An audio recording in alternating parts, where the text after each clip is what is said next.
Hello crafties, welcome to another video. My name is Infinity and today I want to talk to you guys about a knitting technique that is super important when it comes to color work. It's called carrying your floats. Now you guys might be wondering, what's that? So typically when you are changing color in knitting, you have these strings over here. This is my plumb bob patch. If you guys aren't familiar with this pattern is for free over on my blog, so that link will be in the description. You can go ahead and check that out. When I first designed it, as you can see, I could actually carry my floats, but I was designing and I was being lazy. And so I just kind of let these strings float here. And you don't really want this kind of action going on when you're knitting something, especially garments or blankets, because that could be disastrous, especially if you have kids or whatever. They're going to rip it apart, or if you're wearing it, longevity is important. So there's that.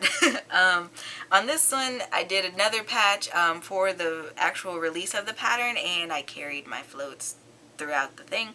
And if you have had run-ins with floats, you'll know that it can have an effect with your tension.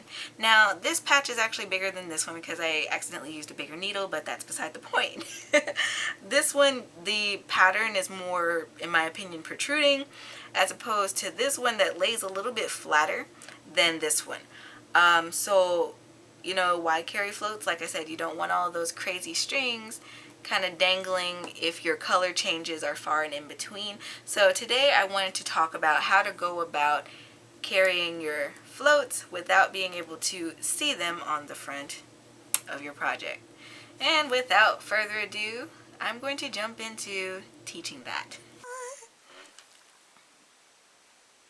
Alright, so I'm at the point where I need to change back to my Kelly green color for this pattern. So I inserted my needle knitwise into that next stitch as though I was going to pick up that color and knit with it.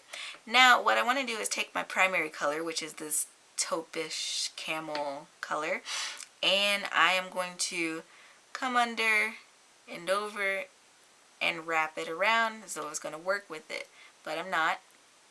Now I'm going to pick up my Kelly green color. I'm going to wrap it up, over, and behind as though I was going to work with it. Then what I want to do is, you see how I have this loop with this primary color? I'm going to just kind of inch it up. I like to inch it up because, you know, I don't want to lose my stitches. So I pull up that loop and I bring it over my needle and I pull down on that primary color so it kind of cinches together that color B. And then I'm going to just knit with it. Alright, and for this pattern I don't carry the yarn on every single stitch, so I'm just going to knit over a few. I have 7 stitches with color change here.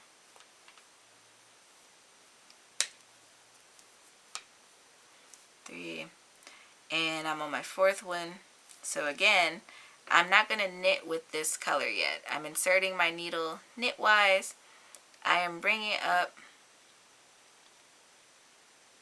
my primary color, wrapping it under, over, and behind, and then I am going to wrap my color B the opposite way, essentially. I'm going to kind of pull up a loop with that primary color and pull it over my needle, over that loop of that color B, and then I'm just going to knit with color B.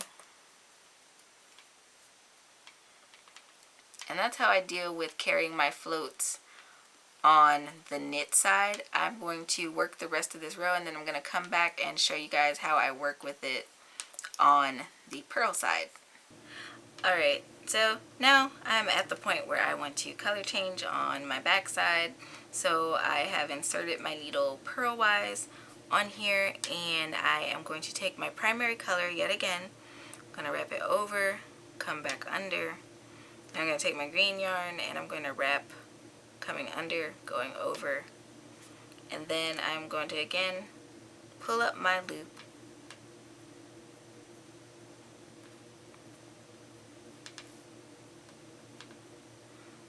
and I'm going to pull down on that yarn, on that primary color yarn, so I can cinch that essentially to that stitch.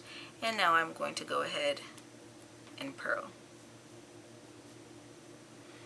Alright, and in doing this, it keeps, like I said, it keeps your tension pretty consistent, and you don't have all those hanging strings in the back. You also don't have to cut your yarn and all the other fun stuff that comes with color working.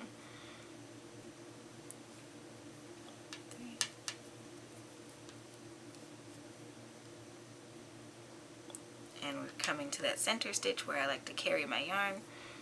It also helps when you're doing this to make sure that you are stretching out your stitches. You know, traditionally when you knit, they end up bunched together like this.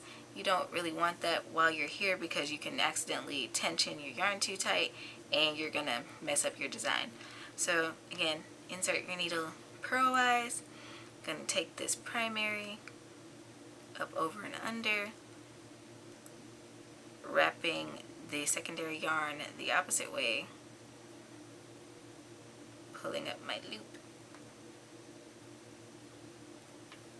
over that needle and pulling down on that primary yarn.